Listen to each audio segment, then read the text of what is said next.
If events of the last year have taught us anything, it's that life is short, isn't it? There's no point hanging around when it comes to purchasing the car you've always wanted and admired. But what's the best way to do it? Coming up in this video, we're going to look at auctions, dealers and private sales, looking at the pros and cons of the best way to purchase a Porsche 911.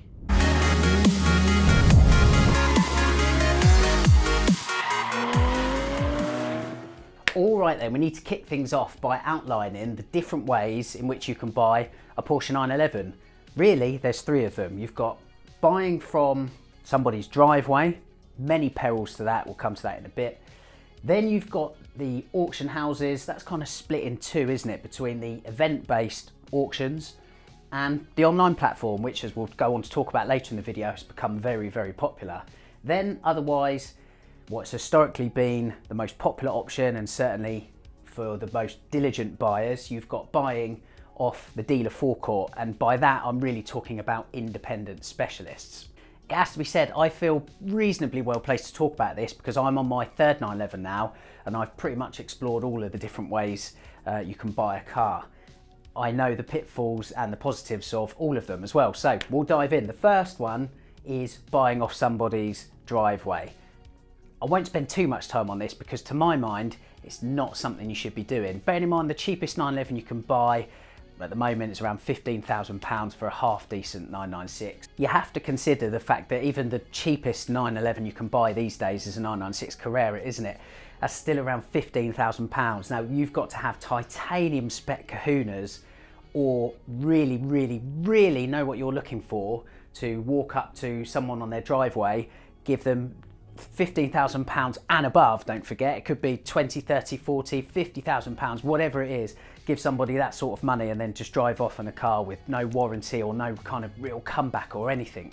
As I say, if you're doing this, and I have done it once, has to be said, my old 996 C4S I bought off somebody's drive.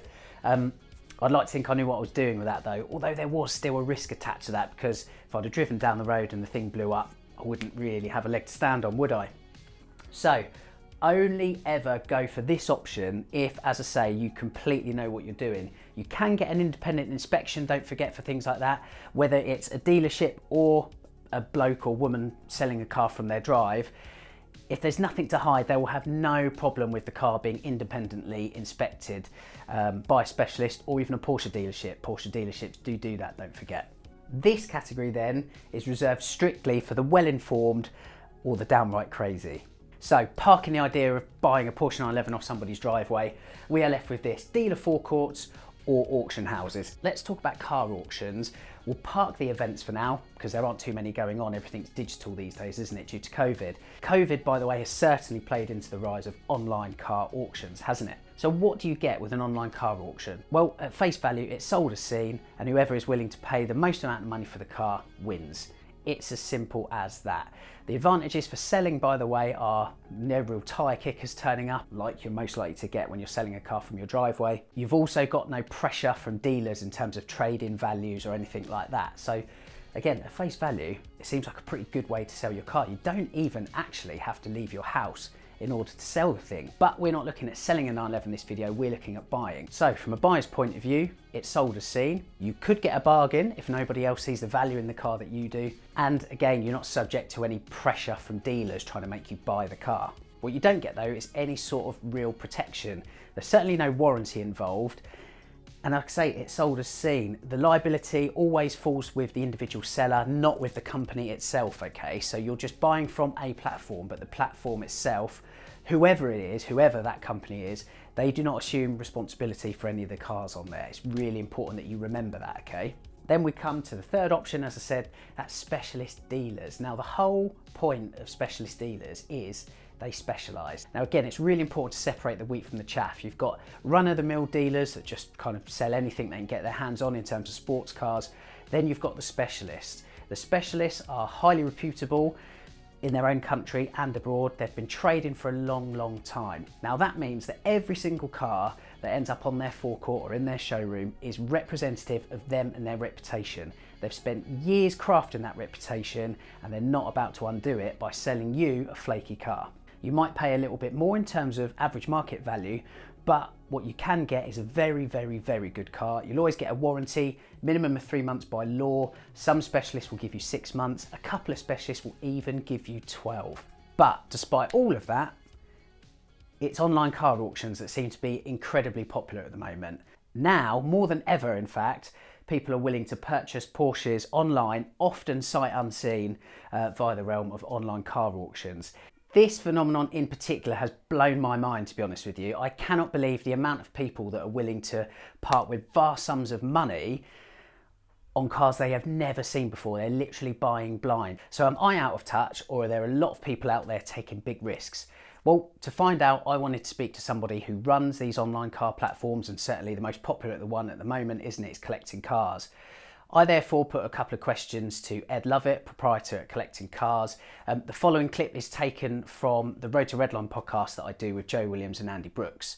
And these questions are designed really to just get a bit more of an understanding as to how these online platforms work. Take a look. I would love to know from Ed, what is the magic sauce that gets people so excited on auctions? Because it seems to have taken the world by storm. People are really interested to see what the market really values a car at, rather than what a dealer values a car at. I'd be keen to know, Ed, where you think Collecting Cars sits in the kind of Porsche marketplace, because specialists, if they've had a car they've not been able to sell for X amount of time, they'll put it through auction. Are you just a completely different alternative for the buyer?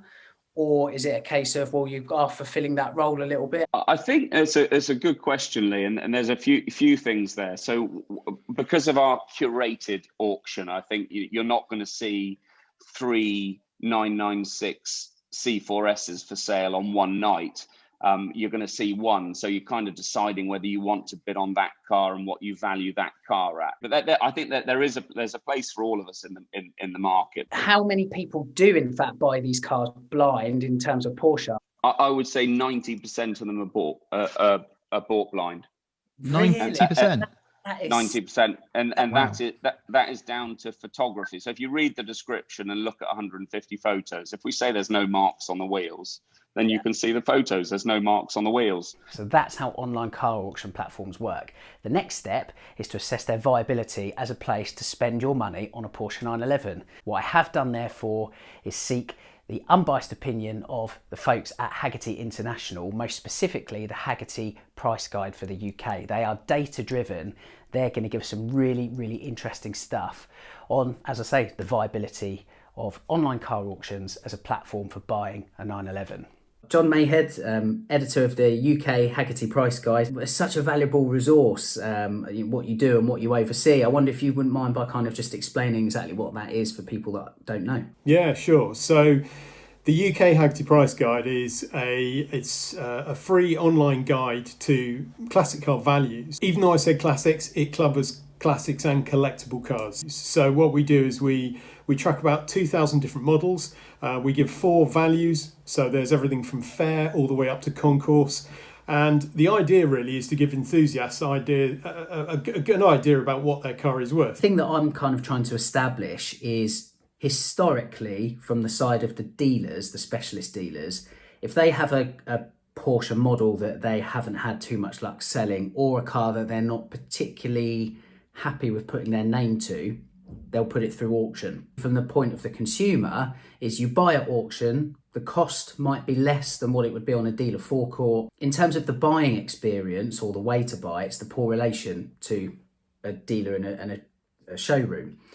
Is that still the case, or kind of is market trends changing? One of the things that really came out, especially over COVID, is the importance of reputation, in that, whether you're buying at an auction or you're buying online from an individual or a dealer, it's really whether you can trust that person. And that has become really, really important.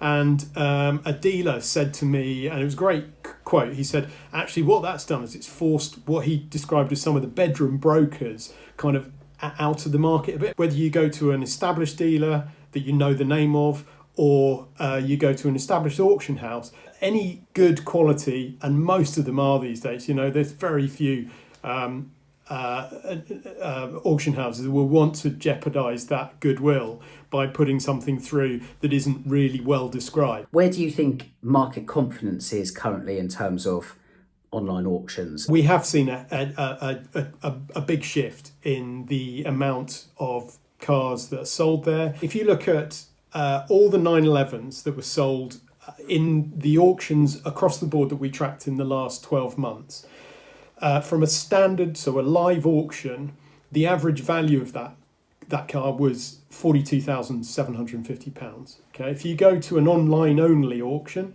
one of the specialists, it's 55,000. So it's significantly higher. What's the split between like what you would usually find in an auction house versus a dealer in terms of the categories and the levels? It's really hard to say. We haven't really got enough data to say whether there are any trends for the online sales yet. They're just, we're still trying to work that out. I just wonder, before we finish, if there is in that regard a take-home message for consumers who may be looking to buy a Porsche and they're maybe unsure of what route to go down, whether it be specialist marketplace or online auctions. I would say this, but have a look at the Hagerty price guide, the hagerty.co.uk, and just see what those figures are and see whether you're paying within the right sort of area. And then really, you've got to make that judgment call about where the best place to buy that is for you, and whether that is you want the personal touch of having a dealer who has got a good reputation, or an auction house, or you're prepared to go for it on an online site. John Mayhead, editor of UK Hagerty Price Guide, thank you very much for your time. Cheers, Lee. That is about it for this episode. So what have we learned? Well, there are 3 ways to buy a Porsche 911, aren't there? Really, they've all got positives and negatives to them. The most important thing for you to do is, when it comes to buying a 911, is to weigh out what best suits you and your wallet and your lifestyle, ultimately. What I would say is, and this applies to all 3 of these methods of buying a 911, is get that car independently inspected, okay? For a couple of £100 outlay, it could save you from either buying the wrong car, which will cost you a lot more than a couple of £100 for the inspection, or it'll just give you peace of mind, which again, it makes that inspection completely worth it in terms of its monetary value. Whether you're buying off somebody's drive, buying in an auction, or buying from a dealer forecourt, if the seller has complete confidence in the car they're selling, and they should, they will have no problem whatsoever with you requesting an independent inspection of that car. Otherwise, you know the score from me, I've said it before. 3 most important things to consider when buying a 911 of any age and any vintage is condition, condition, condition. Don't be price led, certainly don't be mileage led or owner led. It's all about condition. There we have it then. If you have a 911 shaped itch that needs scratching, as I say, there's no time like the present. Don't forget to like the video, please subscribe as well, and don't forget to turn on notifications. It means every time I drop a video, you get to see it first. See you in the next one.